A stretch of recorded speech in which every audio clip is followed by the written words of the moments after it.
Welcome to Better Health Guy Blogcasts, empowering your better health. And now, here's Scott, your Better Health Guy.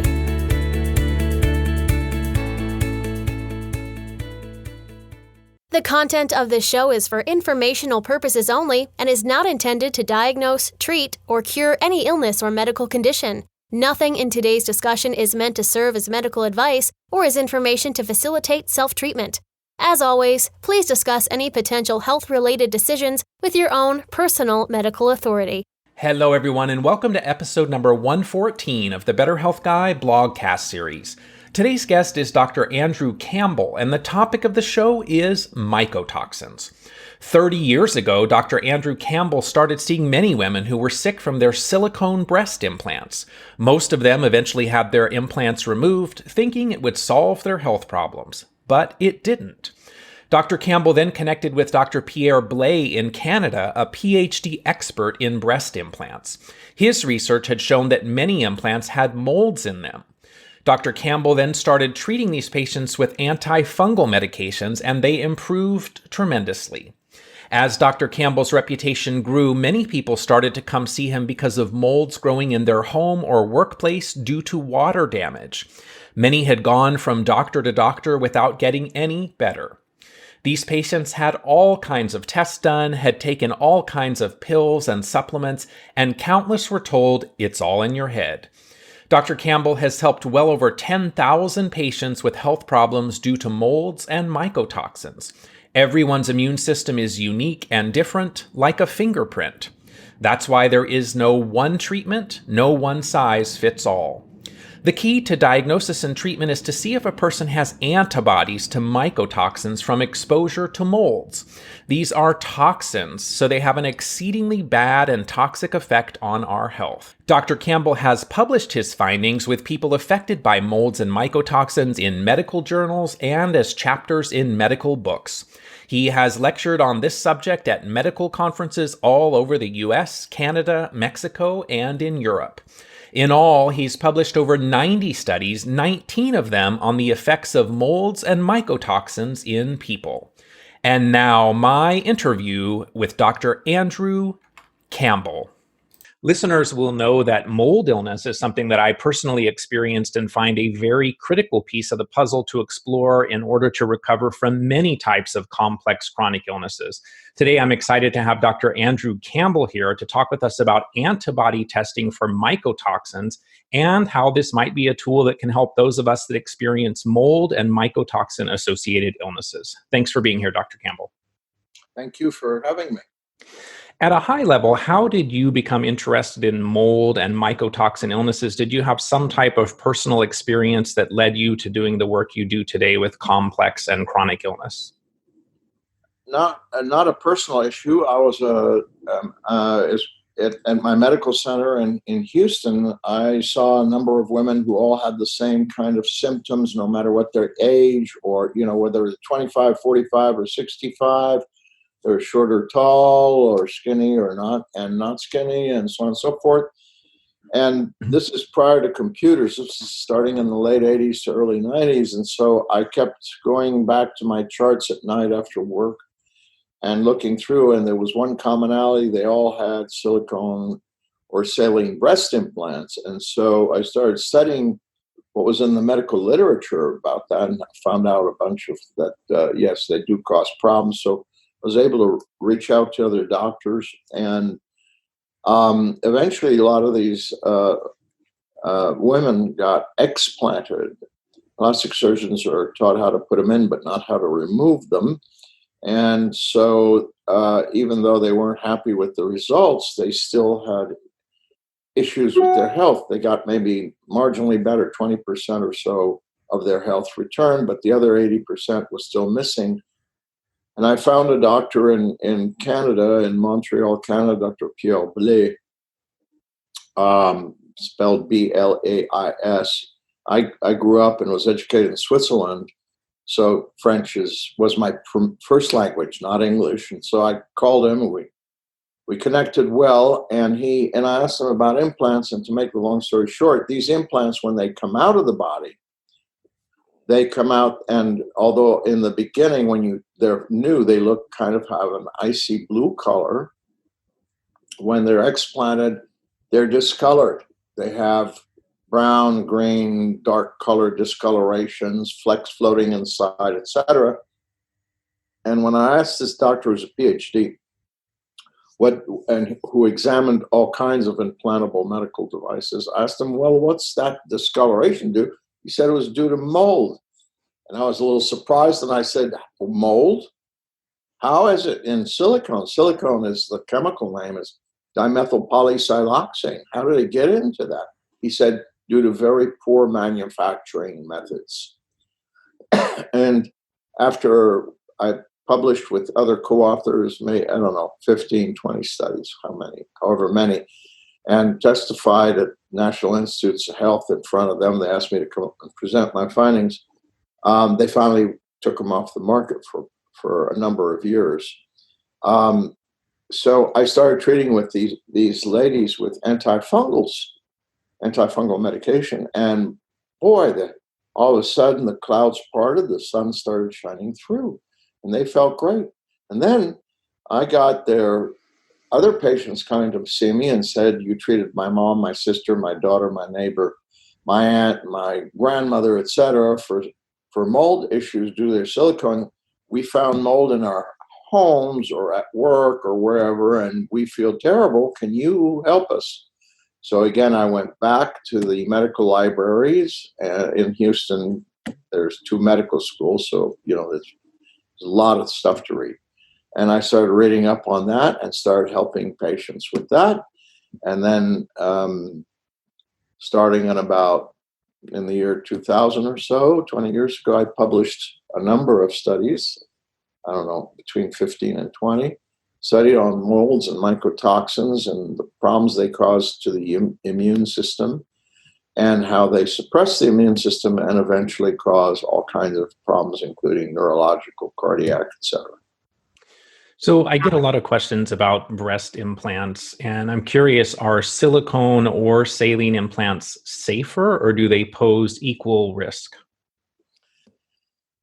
What we found, and remaining scientific because I'm an evidence-based doctor, what we found is it didn't matter because the envelope, or the sac, if you wish, it's called an envelope, causes an immune reaction. And when it does, the implants harden. I mean, the skin around it gets hard. And due to that, it's due to an immune reaction with the immune system trying to build scar tissue around it to wall it off so it doesn't have to deal with it. But they both turned out bad due to the mold issues they both contained. So you're talking about capsular contraction, I believe, right? And so Correct. is that autoimmune response, is that always the result of mold and mycotoxins, or can it occur just from the material itself? And in the several thousand women we saw, we did not see a difference between saline or silicone. Mm-hmm. And since we could not get the data on every single explantation, we had to go with the ones we had, which were a few hundred. But still, those all had, whether one kind or the other, saline or silicone, they all had mold growing inside the envelope, causing eventually getting out because they all have a tendency to leak the envelopes. And after the average age of an implant, even today is 12 years, they tear or they form small holes or whatever, and then the stuff gets out. Many of my listeners have been diagnosed with chronic Lyme disease. I had my own journey with Lyme disease, but often find that mold illness plays a very significant role in Lyme, maybe even more important to explore mold in order to regain health from what many people think is simply chronic Lyme disease or solely chronic Lyme disease. So can you tell us about your observations in terms of treating persistent or chronic Lyme disease patients that aren't getting better? Sure. And what I can tell you is this significant thing is last year I published an article, is it Lyme or is it mycotoxins? and it was in the top 10 read articles for 2019 for the year. So obviously, there's a lot of doctors and people interested in that connection that you just brought up. What we have, my first experience was this young lady that came to see me from a very important family in the New England area, and she had gone on a camping trip when she was 17. And when she returned, she felt terrible. She had problems going to starting her school year, et cetera, et cetera. And so somebody in New England diagnosed her with Lyme. She went to the most famous doctor for Lyme on the East Coast in New York. And he treated her for 3 years, starting with oral antibiotics, then going on to intravenous antibiotics, et cetera, et cetera. And when she started going to an Ivy League school, she couldn't stay in. She had to drop out within the first semester because of the fatigue, et cetera. And finally, the mother and father decided to look for different answers, and they brought her to me. And she was, I think, 21 at that time. And I did something very simple. I tested her for mycotoxin antibodies, and she lit up like a Christmas tree. So I immediately started treating her for mycotoxins, and within 3 months, she had improved tremendously, more than she had ever done before. And her parents, they were thrilled to death, and they sent me a lot of their friends who had either, some of them had children who were in their 30s, so now we're talking about adult children, and other who were adolescents and everything in between, and who had been on Lyme treatment for quite some time without any help. And so I get all these patients from New England, then I get them from California, which is, I understand New England as being the forerunner in Lyme cases, but then I started getting them from California. I started getting them from Canada and Mexico and all over the place, Europe and Indonesia and Far East Japan. So characterize or describe for the listener what mycotoxins are. How large are mycotoxins relative to the molds from which they originate, or even maybe to a human hair, for example? Okay, so what are mycotoxins? Okay, let's go back to molds. There's molds everywhere. There's probably molds in this room. I don't know if there are any in your room, but they're like dead seeds, like the kind of packets you buy at the store because you want to plant some bush or flowering plant, et cetera, et cetera. You buy the seeds. Well, they're in this envelope, and you can shake it, but they're not dead. They're dormant. So when you put them in soil and wet, but add water, in a short time you have something growing out of it. Well, molds are like that. There's spores everywhere. You get them wet and you let them stay wet for 24 to 48 hours.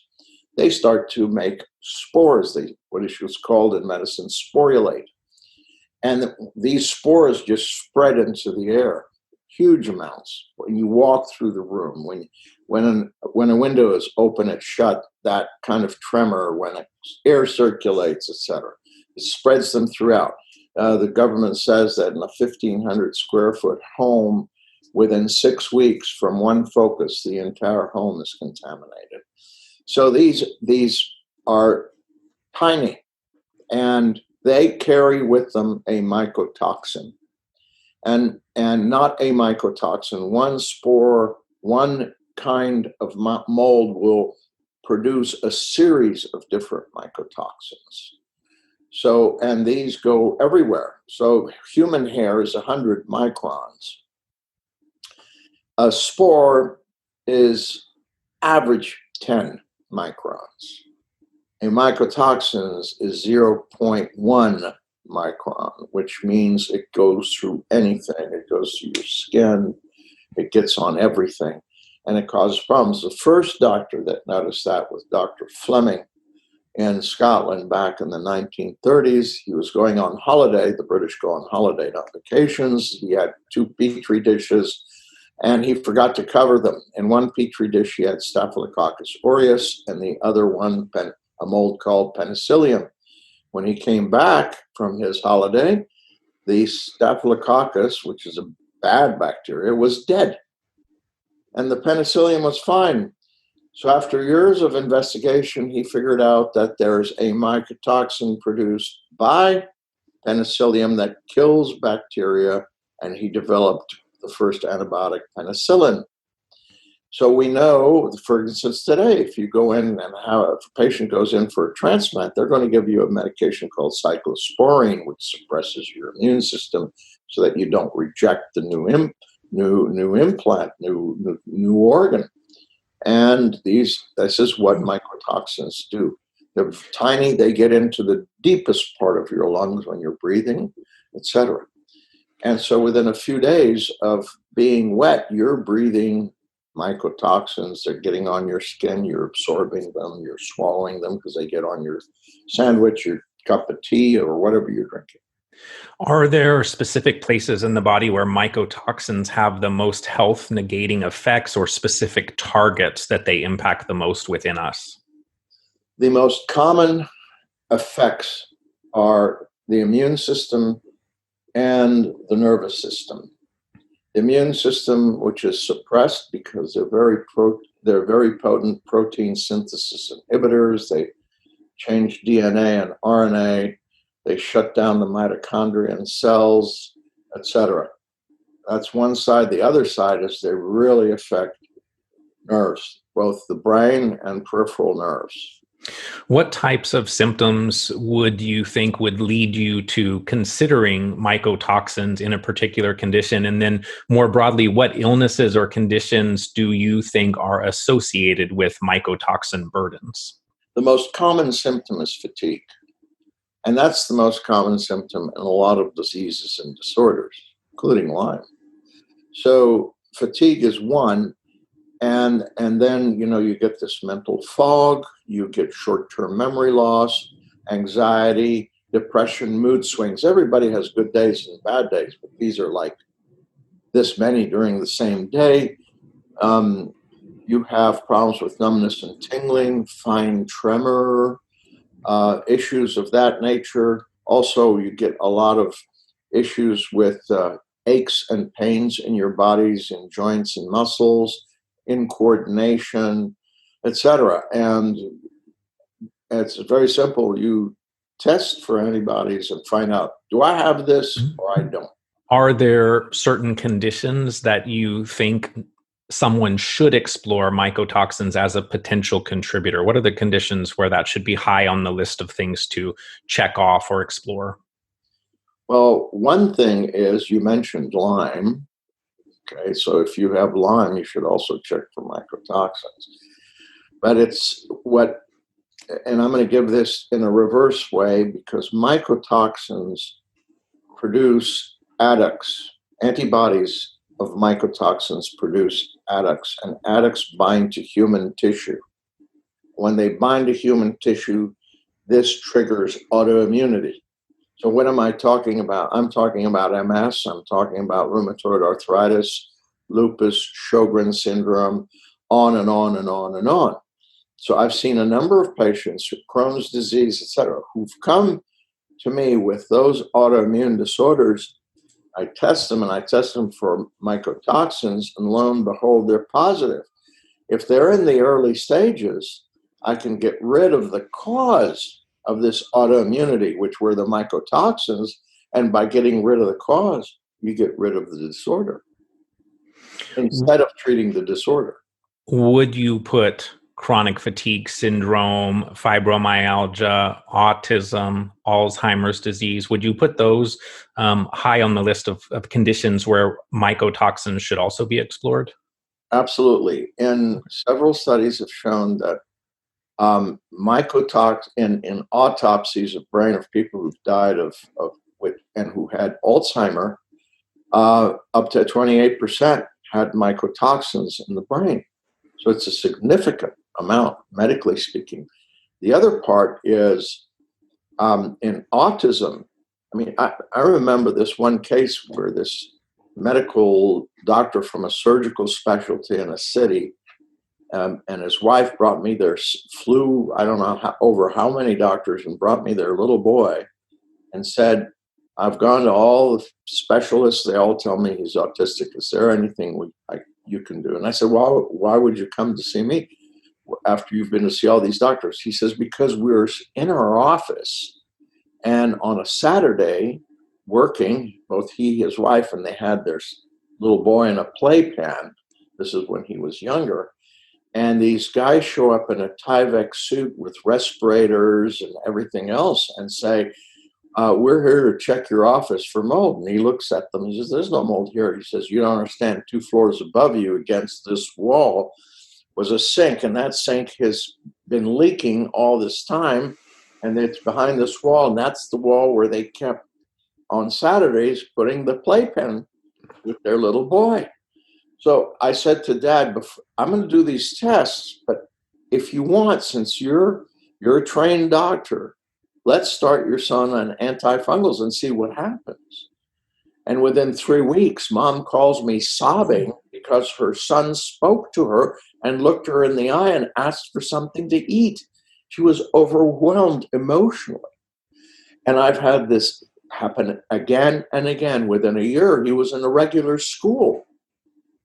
Wow. He's still having issues? Yes. But to go to a normal school, to be able to learn, to be able to live a life, and to have this erased to any parent, that is huge. Absolutely. Yes, both in Alzheimer and autism, and I've done this with Alzheimer patients. I've had patients come to me with a stack of medical records this high and MRIs and everything else. I have Alzheimer's.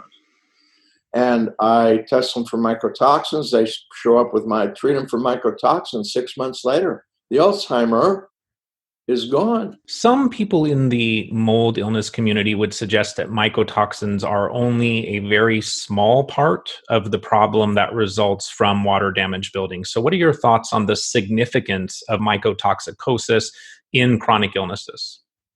Well, first of all, again, I'm evidence-based, so I go according to the medical literature, which does not support the other theory that they're a minor issue. Every study coming out from countries all over the world, from China and the Far East, Japan, to Europe, to North America, and I mean Canada and the United States, all say the same things. Molds are the gun, mycotoxins are the bullet. So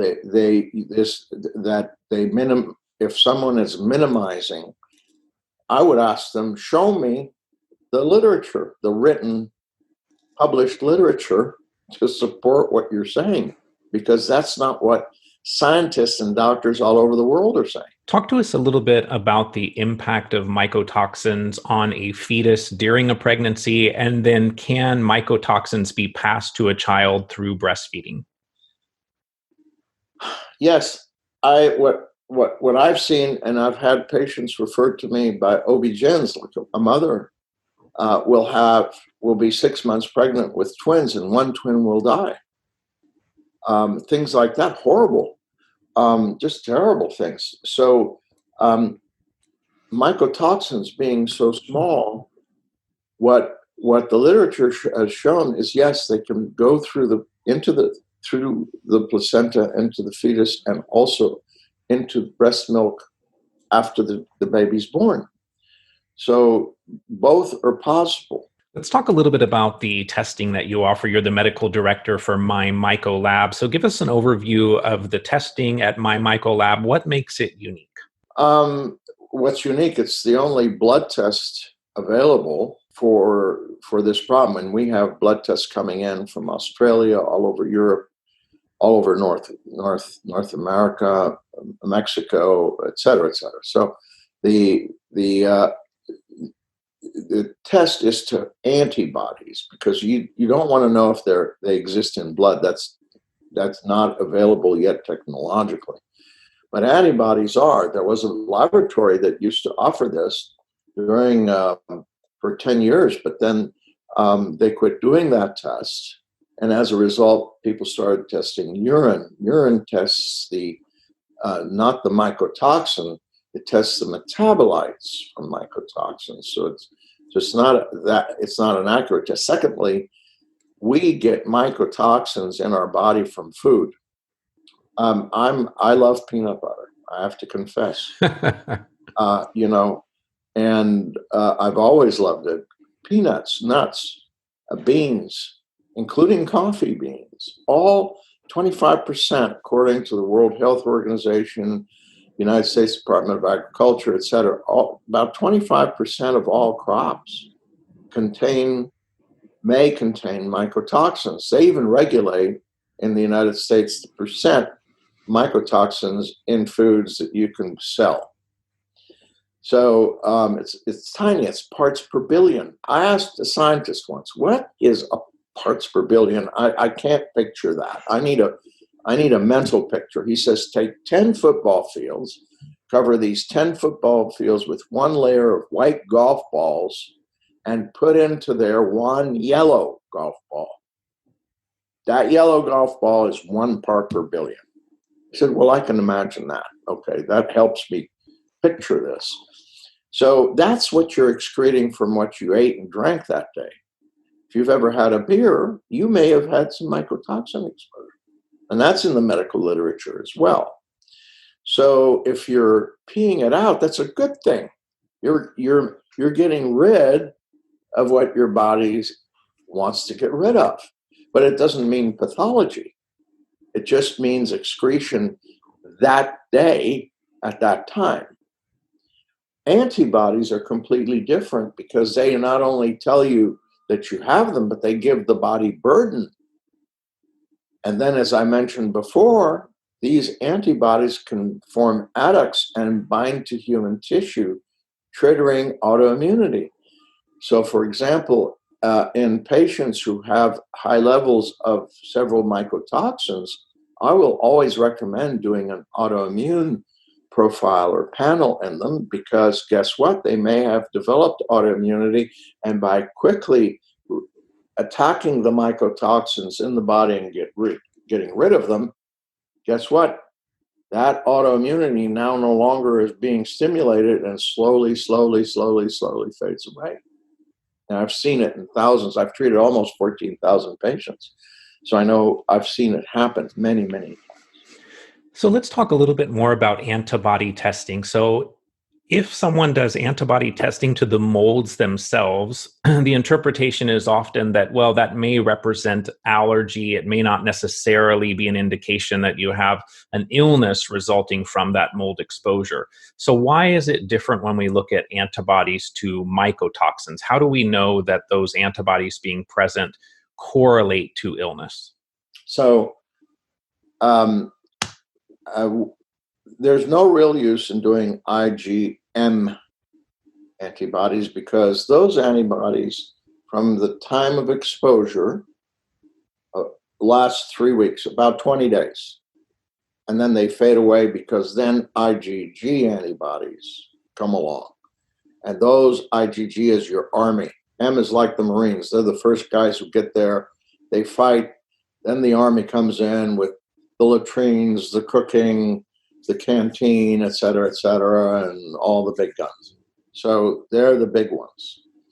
IgE shows an immediate response. In other words, if I were to walk into some place is moldy and has mycotoxins, and I start feeling ill within a day or two, I'm going to have IgE antibodies to that, and I think it's going to go away. It's maybe just the flu, something I ate. I needed a rest. I haven't taken my vitamins like I should, blah, blah, blah. And after a month or two, it's still with you. This is when you do antibodies. And what the lab does is both IgG and IgE antibodies. So I get asked this question a lot. Oh, well, the patient left the home where there were mycotoxins a month ago. Will they still have antibodies? Well, you bet. Of course they will. Your body makes these antibodies. It doesn't go away because you happen to have left. You look for antibodies in Lyme people. They were bitten back 6 months ago. You still are having Lyme antibodies.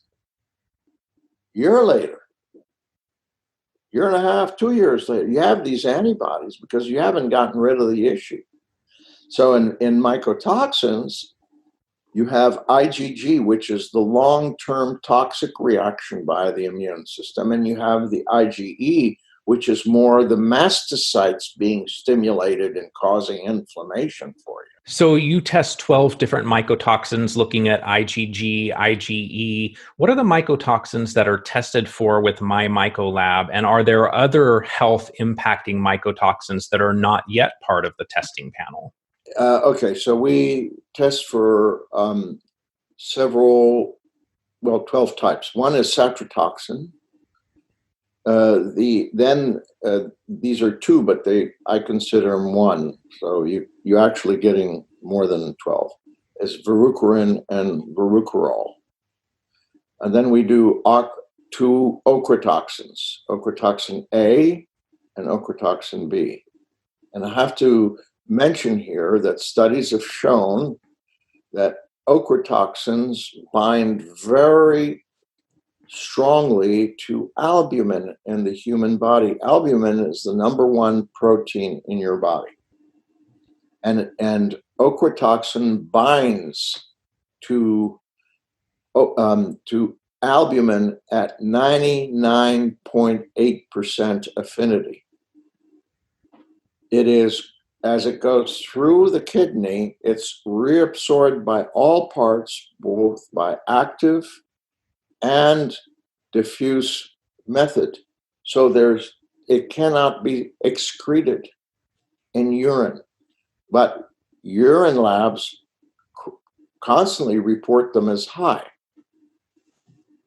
So in the medical literature, they say that is not possible. So we test for both ochratoxin A and B in the blood. We also do T2 toxins. Now, the famous T2 toxin, why is it famous? Because it's been weaponized. We used it in Cambodia. The Chinese used it in Cambodia way back when. Saddam Hussein used it in his war when he was fighting against the Iranians. And so it's been weaponized. We think that all countries probably have weapons with this biotoxin. Vomitoxin, also known as DON, and this one causes real significant hormonal changes. Mycotoxins have the ability to affect your hormones, but this one in particular. We do cladosporium toxin. We do alternaria toxin, which is called alternariol, but most people know the word alternaria. We do aspergillus toxin, it's the hemolysin, and then we do aspergillus autotoxin, which is sterictomycin. And we also do penicillium toxin, which is mycophenolic acid. We do aspergillus penicillium neuroautotoxin, which causes a lot of the neurological issues. And lastly, we do Stachybotrys toxin, which is from the famous black mold, but it's really called trichothecene. People don't know what trichothecene means. They do know black mold, etc., Stachybotrys. So how long would it take after an exposure to mold or mycotoxins to see a positive antibody response on my mycolab? You mentioned IgE happens relatively quickly, but since you're looking at IgG and IgE, is there a certain period of time after an exposure that we need to wait in order to get the clearest, most accurate picture from the test? Standard is a month. However, most patients, when they get exposed, don't realize they've been exposed. And they get treated for chronic fatigue syndrome, fibromyalgia. They get treated for their symptoms. Oh, you mean you can't sleep? Here's a pill for sleep. You have aches and pains. Here, take an anti-inflammatory. Oh, you have headaches. Here's a pill for your headaches, et cetera, et cetera, et cetera. And then after months go by and they still aren't better, then they come eventually. The only time I've actually seen a patient come to me within 3 months was a young woman who sold software to dentists throughout Louisiana, and she stayed in these little small towns where there might be one or two dentists only, and the air conditioning in the motels was a unit that was high in the window, and underneath she could see mold growing in the walls. And when she got sick, she was smart enough to come right away to our center where we treated her. Is it possible to discern from the MyMyco results whether an exposure is current or past exposure? And one of the criticisms that I heard about antibody testing for mycotoxins is that it may show that there was an immune response in the past, but may not reflect a current issue. No, that's a misconception, because once you are no longer affected, etc., after 6 months or more, it goes away. But it does take 6 months. You got treated, you no longer have mycotoxins, it's going to go, because there's no more immune stimulation. As long as there's immune stimulation, it's going to stay at that level. You got to have the immune system trying to protect you from these mycotoxins. So as long as they're doing that, you're going to have levels. It's not, oh, well, 4 years ago I was in, I don't know where, and I was exposed, and so I'm going to have these. No, you're not going to have any if you're exposed in a specific space, and then you're fine now, and nothing's happened in the last few years. Does the mycotoxin antibody level correlate to the severity of the illness? Meaning, if we had higher antibodies, does that always correlate to a sicker patient? Or can we have elevated antibodies, but those antibodies potentially representing a healthy response of the immune system in terms of responding to and eliminating mycotoxins? I have never had a patient come to me and say, I'm well, but I want to get checked for mycotoxins. I have no symptoms. I'm healthy as a horse, blah, blah. I've always seen patients who came because they were ill. So I'll have, that's one thing. Secondly, if you have an ongoing stimulation and fight with the immune system, you're going to have an elevation and severe elevation. The more the stimulation is there to the immune system, your immune system trying to fight it back and keep it from harming you. So if it's still high, you're going to have symptoms. You're not going to be you're going to be a sick puppy, so to speak. But you're not going to feel, I feel great, but I've got high levels of these 2 or 4 or whatever mycotoxins. No, you're going to feel them.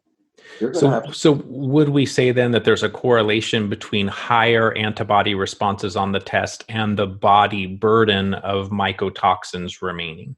Yes, that correlates with that.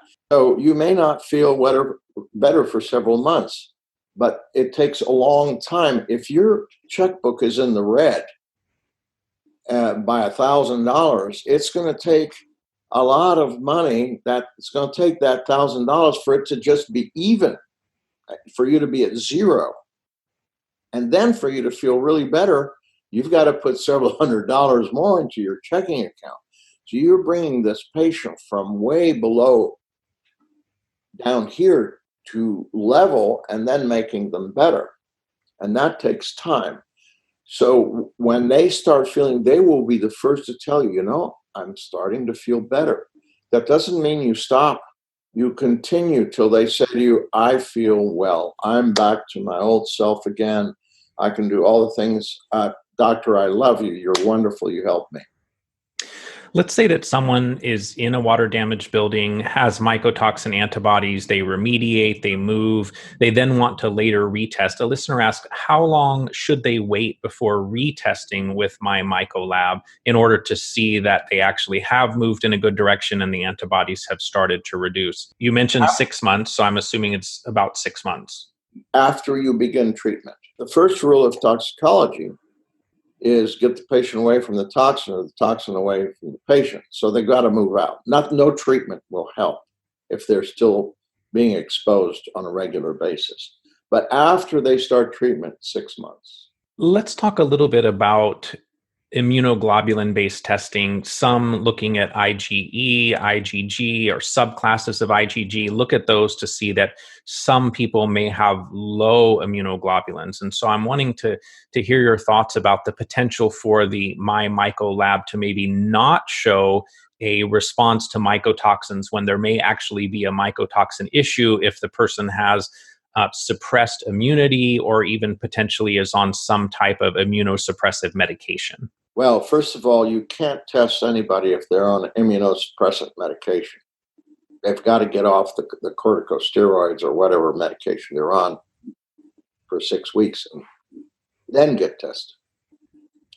Now, these are two common misconceptions. One is, well, if this suppresses your immune system, how are you going to get an immune response? The second is, what happens if the patient is low in a particular globulin, say low in an IgG subclass or whichever? Those are misconceptions. If you were low and immune suppressed to that point, you'd be a bubble. Remember the bubble boy? Okay. Well, then you'd be in a bubble because you wouldn't live without an immune system or with an immune system so severely suppressed. You would not be able to tolerate. One thing, for example, that's been shown now for quite a number of years is that candida, simple candida, will kill a person with a suppressed immune system, such as someone with advanced HIV. You and I don't have to worry about candida because our immune system will take care of it, even if it's suppressed, even if you have low immunoglobulin levels. But when the immune system, not your immunoglobulin levels, when your immune system is so suppressed because of this very, very nasty virus, that's what will. Fortunately, we've advanced past those terrible stages, and now we don't have to worry about that. Now we have medication. But I remember back in days where people with HIV would die of a simple complication from candida, yeast.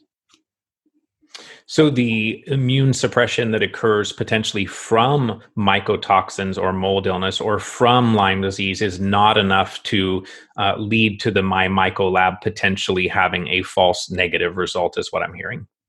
Okay, That's perfect.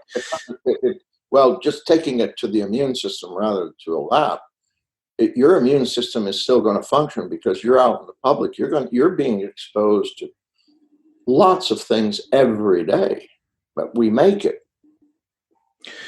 So the people reaching out to MyMyco obviously suspect that they have a mold or mycotoxin associated condition, but approximately what percentage of tests that you do confirm or show a positive result in terms of antibody production to mycotoxins?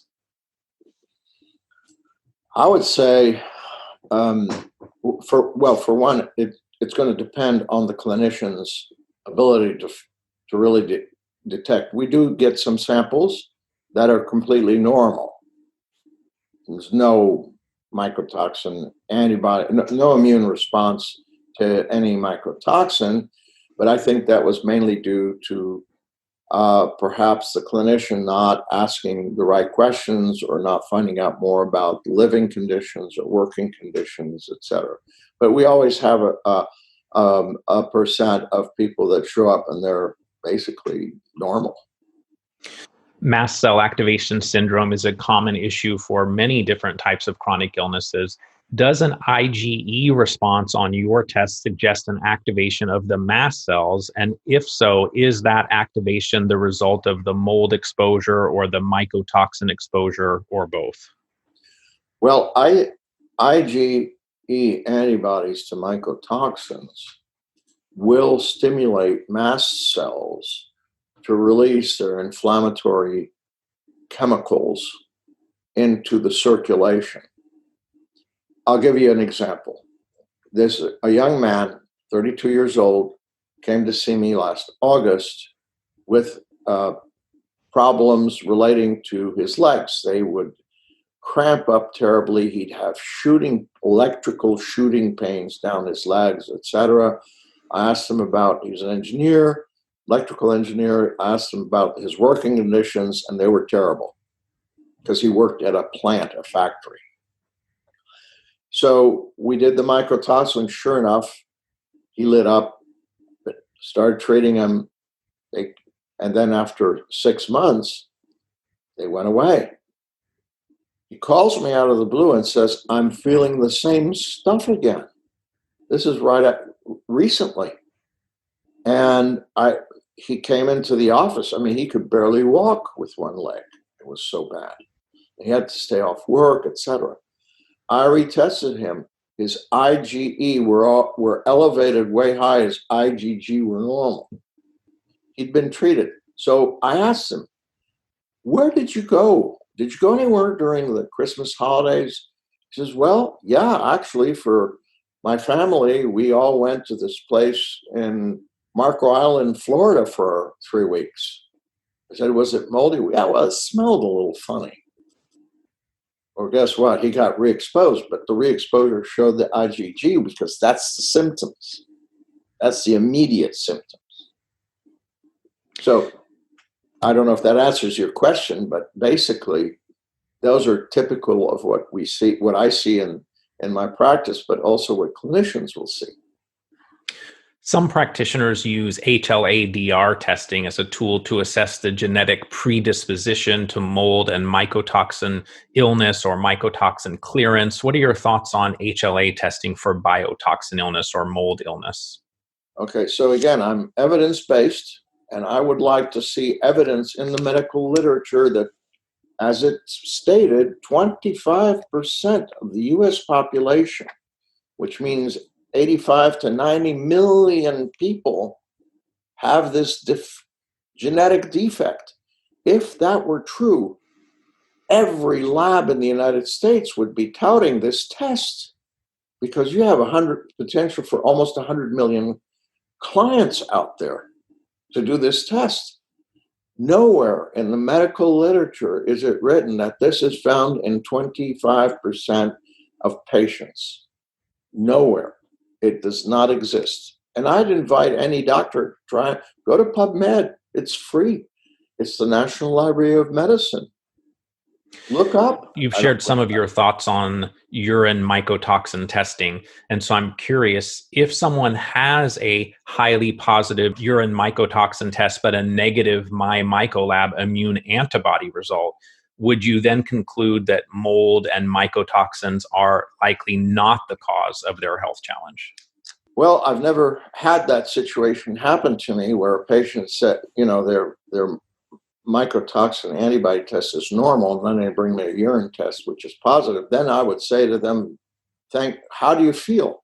Well, I feel normal. Oh, well, that's good, because now you're showing that your body is excreting what it needs to excrete. And urine is an excretion. The only time it's a problem is if you're secreting proteins or sugar. So if we then take it a step further and say that mycotoxins in urine are potentially healthy, a good sign, we're detoxifying, desirable, could an immune response to mycotoxins also be potentially healthy and desired, or at least not pathogenic? So for example, you mentioned you like peanut butter.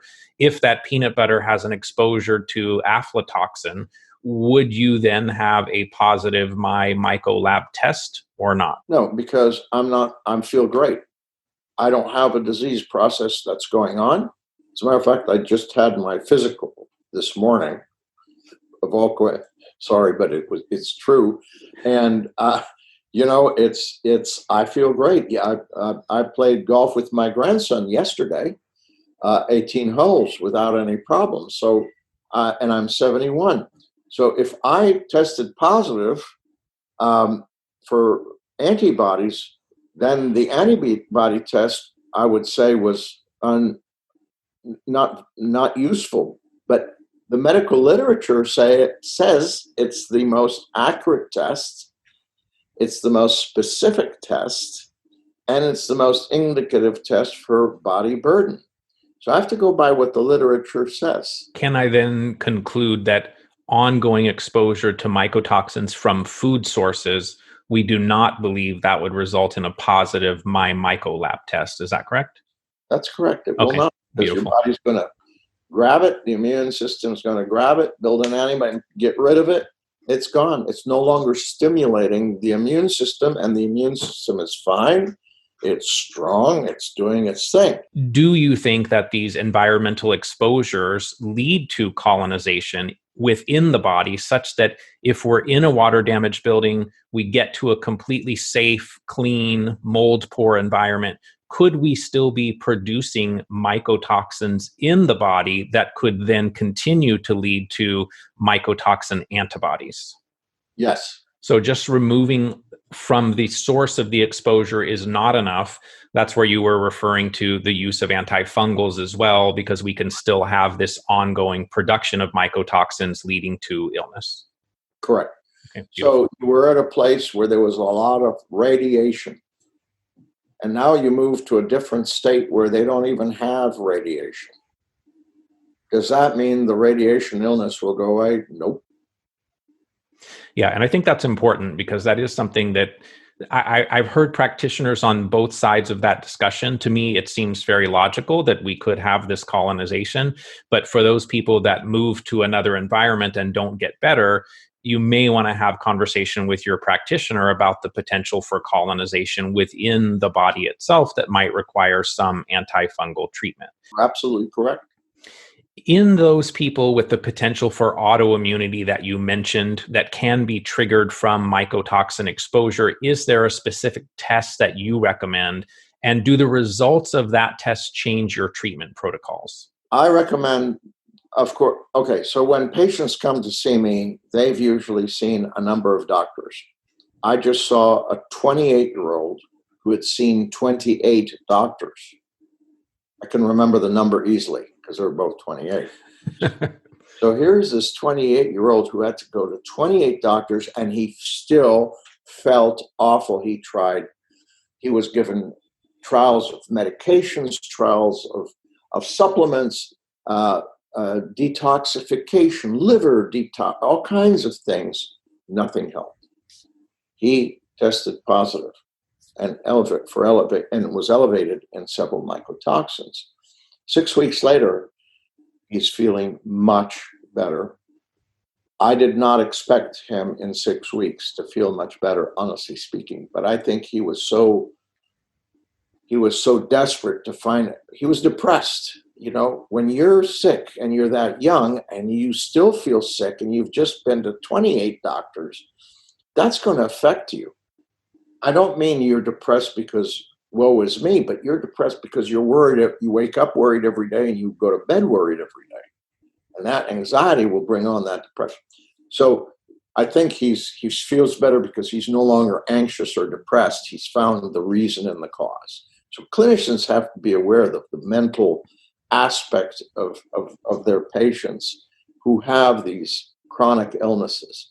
So I don't see patients who come in and who are feeling terrible and I'm the first doctor they see. They always bring me a bunch of tests. So they've already been tested from A to Z, from this to that. They've had the usual CBCs and chemistry profiles. They've had all kinds of other tests. So I don't need to really do that much testing.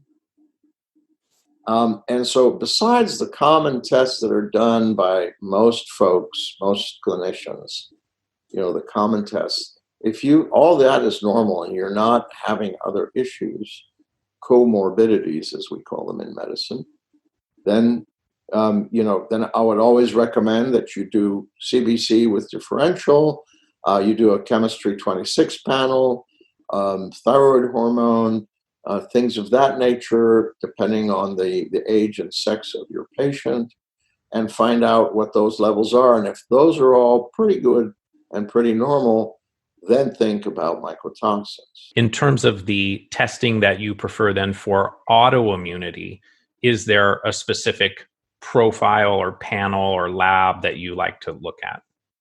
Yes. I used to use Immunosciences Laboratories, but they have kind of, reduced the number of testing they do. And really the lab that's kind of taken over that is called Cyrex.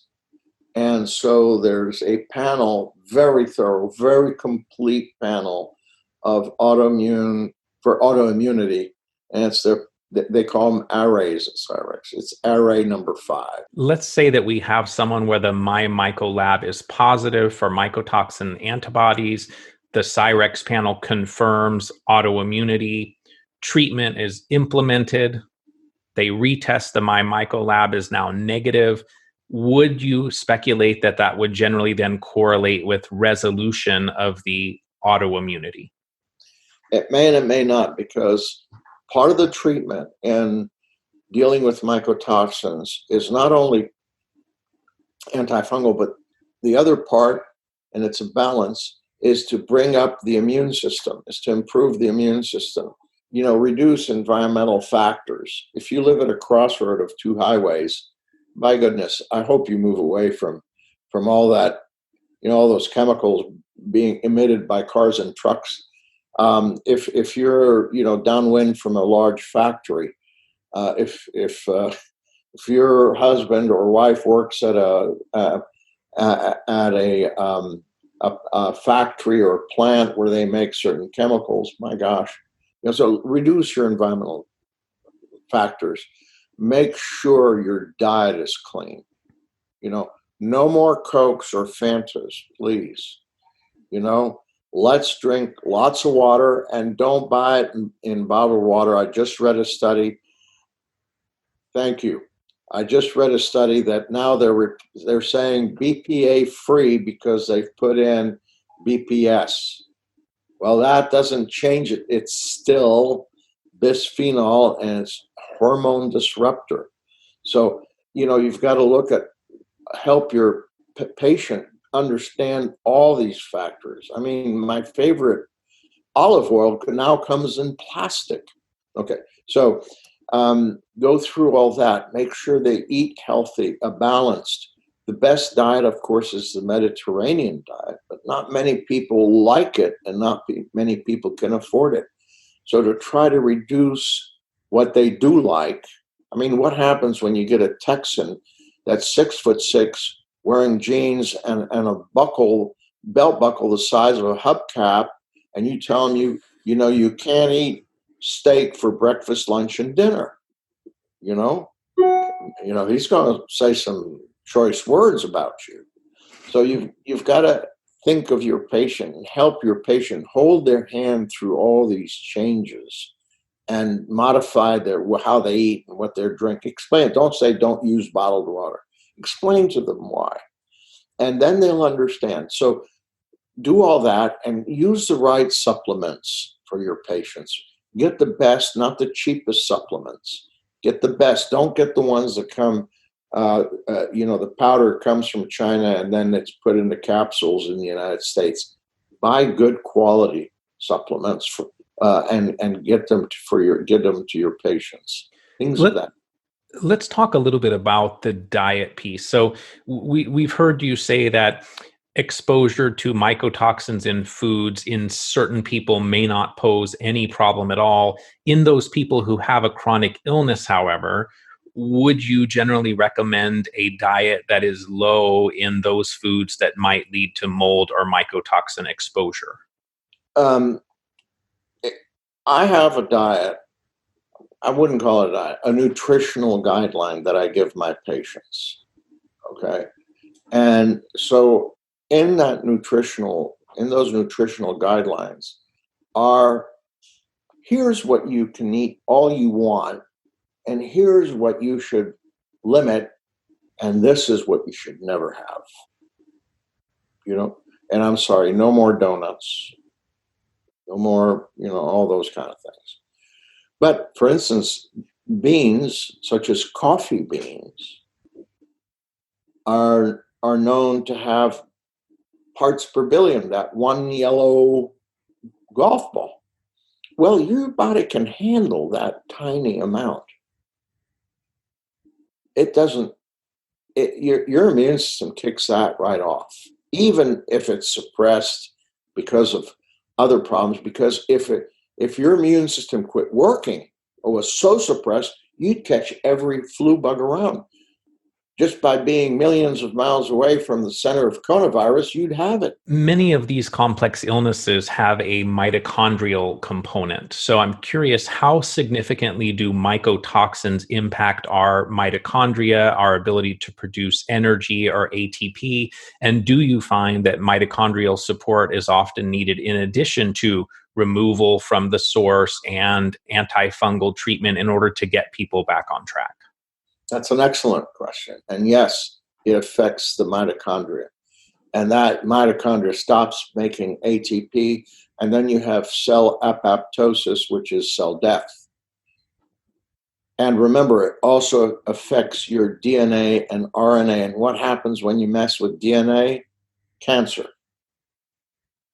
So it affects all those things. In looking at the impact of the environment and the need to reduce exposure, how much exposure does it take to create ongoing immune activation? Every immune system, every person's immune system is unique and different, like a fingerprint. Even in monozygotic twins, meaning twins from the same egg, meaning et cetera. Okay? And they've done studies in twins for autoimmunity, where one twin will have an autoimmune disease and the other not. So the point being is that there is no one size fits all. There is no way to say, this is how much you need. You put 10 people in a room, same age, same height, same weight, expose them to the same thing, you may get different responses in each one, different degrees of responses. So that's why there's some methods out there of treatment which are protocols. Protocols don't work with this. I mean, I've had families come to see me where mom, dad, and 3 kids all living in a moldy house and mycotoxins galore, and they're affecting them. And wow, 5 different treatments. What are some of the tools that you find lead to the best clearance of mycotoxins from the body? Do you use cholestyramine or other tools? I would tell people to stay away from cholestyramine specifically, because cholestyramine binds everything, binds good and bad. I originally trained in surgery, and I remember when cholestyramine, we used to give that to patients when we take out their gallbladder, and now they had gall coming out of the liver right directly into the intestines, causing diarrhea. So we would give them cholestyramine to bind it. But cholestyramine binds a lot of different medications, including any and all hormones. What happens if a patient is taking thyroid hormone or progesterone or estrogen or testosterone? Can't get, but they're prescribed cholestyramine. So no, you can't give it in certain health conditions, etc. So don't use cholestyramine. What you do want to use is something that's been used for years and years, and it's cheap and it's effective. Activated charcoal. And you want to make sure you give it away from the times that you take either medications or supplements or whatever, or foods, because it's going to bind the good stuff that's in your food, the minerals, the vitamins, the nutrients in your food. Is going to bind them, and then you're going to poop them out. Are there other detoxification tools that you use as adjuncts to activated charcoal to assist the body in getting rid of mycotoxins? Yes, I mean, I use fish oil. I use a very good quality fish oil, curcumin to help the inflammation, resveratrol, and there is one brand that puts fish oil, CoQ10, curcumin, and resveratrol into the same capsule. So I love that. I take it personally because it's very healthy. I make sure that the patient takes zinc. Zinc is the number one mineral most needed by the immune system. So you've got to take zinc. I also recommend vitamin D3 5,000 international units daily. I also recommend that my patients take NAC, N-acetylcysteine, because that's very helpful. It's a precursor to glutathione, et cetera, et cetera. So it's good to have on board. I also think that taking melatonin at bedtime, not for sleep, but just to have that because it's a good neuroprotector. Now, many patients affected by molds and mycotoxins will have demyelination. And many of them have come to see me. They've been diagnosed with MS, a demyelinating condition. And lo and behold, after treatment, their MS is gone. And you know what happens? Their neurologist called me and they're angry at me. Go figure. I mean, I just helped them with a patient. They're not happy. I guess they wanted to keep seeing that patient over and over and generating office visits and whatnot. But regardless, for those patients, you've got to do a very thorough workup and give them intravenous gamma globulin to reverse the demyelination. Do you support the use of far infrared sauna for mycotoxin clearance? Yes. I don't recommend Turkish steam bath or the Swedish, Finnish type of hot rocks, or Russian also. I do recommend the infrared, absolutely. And just because I'm sure we're going to get some questions afterwards, the supplement that you mentioned a moment ago, if people want to find that, my understanding is that that's available through Dr. Steven Sinatra. Is that correct? Yes, it is. And I have to disclose that I'm a friend of his. Shame on you. I take it personally, and it costs me also. I mean, he's not going to give it to me free. I don't even ask for it free, but the point is that it's very good. That's the important thing. My wife takes it. My mother takes it. And my mother's 102 and she's still fine. Wow. As I understand, mycotoxins can be stored deeply in our fat. They can be intracellular. How do we get the body to release mycotoxins from deeper storage locations and from inside the cells? Remember, part of any treatment, including what you mentioned in the beginning, autism and Alzheimer, et cetera, part of that is exercise. And it doesn't mean you have to join a gym. No, it means walking, doing something you enjoy doing. Walk the dog or pet, or if you don't like that, then just walk. Take a nice walk. And don't stroll. Walk like you have an appointment. That's what Dr. Dan Amen taught me years ago. He says, tell your patients to walk like they're going to an appointment. They're just a little bit late. He has a great sense of humor. Anyway, so that exercise and the change in diet is going to make you start losing weight, which means you're going to start losing fat cells.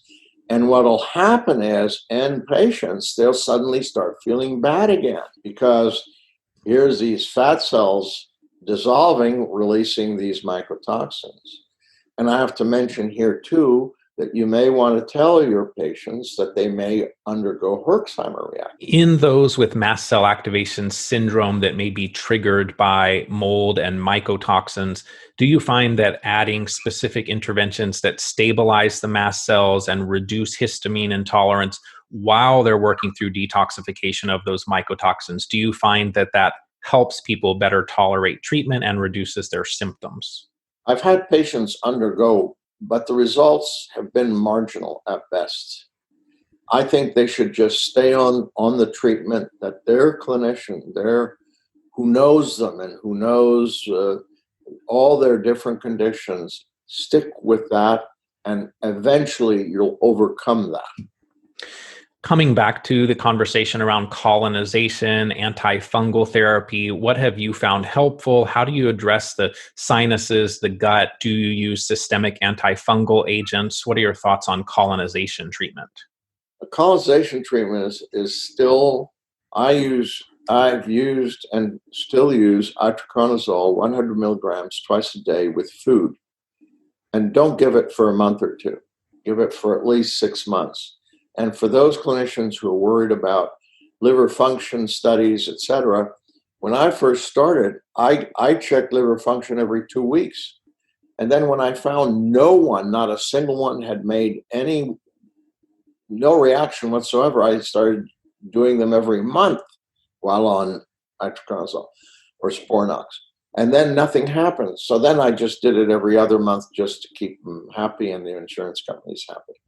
So that's and still in all those almost 14,000 patients, there was only one patient who had a problem with Sporanox. And that was a lady who came and told me, I have total insomnia. And sure enough, it's in the package insert as one of the potential side effects. Insomnia, not liver. So I use that to help patients get rid of the colonization. And that's going to eventually lead to also some Herxheimer reaction in those patients within a couple weeks or a month. Do you find that generally is enough, or do you also combine it with herbs or other natural antifungals as well? I usually like to combine it with other herbs and natural antifungals. Olive leaf extract is an example. People say that oregano do it. Well, if that were true, no Italian would have any fungal problem. But they do. I have patients from there. And they use oregano and everything. They have it for breakfast. So, I'm not sure that that's really a great, but anything that helps. And you've got to remember to ask your patient, is this helping? How do you feel? I used to see my patients once a month when they could. If they came from long distances, I'd have to see them once every 6 weeks or 2 months, or sometimes do Skype calls for those in Australia and New Zealand, and Hong Kong, etc. So the big question, how do you feel? For those people that are interested in the Myco Lab, tell us a little bit about the cost, whether or not they need to have a doctor to order it or sign the requisition. How do they go about getting access to doing this testing? I've seen patients who were affected by this who have limited funds. So I deliberately kept the price lower. It's at under $16 per antibody, which is unheard of. So I did this on purpose. I want people at all levels, economic levels, to be able to access this test. It's $380. Just get on the website, whether you're a clinician, I don't care whether you're a chiropractor or a naturopath or a MD or DO, or that if you're seeing patients, that's what matters. If you're helping people feel better, that's what matters. Or if you're just a person and you live in a community where you don't have that access, you can also do it. So it does not require a clinician to order, it sounds like. It does not. Okay. If people are interested in learning more about you, your practice, potentially working with you, are you taking new patients? How can they find you? I've limited my practice, as you can imagine, because I also speak at about 20 different conferences a year all over the world. That includes overseas, such as Oxford University in England. I have 4 coming up in Mexico over the next 5 weeks. So I've limited the patients. Patients can still access me through what we're doing right now, which is a great tool of computers in the internet age. So I leave that available so they don't have to fly like they used to back 20, 30 years ago. And I don't really have a website anymore. I've kind of gone away from that because honestly, most people find me through the literature. Almost 100 studies that I've published. They just find me that way.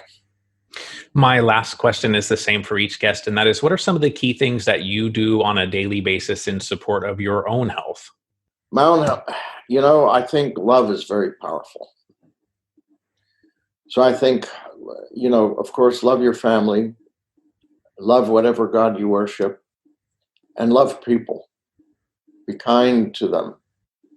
Be nice to them. And I think will keep you well longer than it be nice to animals as well, wild or otherwise. Love everything, love all creation. That's the first time in 114 shows that I think I've gotten that answer. I enjoyed that. Thank you. That was fantastic and so important. I think we forget sometimes that the next solution isn't always in a pill or a capsule or a soft gel or something of that nature. This has been a fun conversation, having myself been impacted by mold illness and mycotoxin illness. Having tools like this is always of interest. I appreciate your time today in educating us about the tool that you have available, and all of your experience in helping people over the years with mold and mycotoxin illness. Just want to thank you and honor you for being here today and for all that you do to help others. So thank you so much, Dr. Campbell. Thank you for having me. I've really enjoyed the conversation too. And rarely do I get such intelligent questions asked. Usually they're no-brainers. Thank you so much. To learn more about today's guest, visit mymycolab.com. That's mymycolab.com. mymycolab.com. Thanks for your interest in today's show. If you'd like to follow me on Facebook or Twitter, you can find me there as Better Health Guy. To support the show, please visit betterhealthguy.com/donate.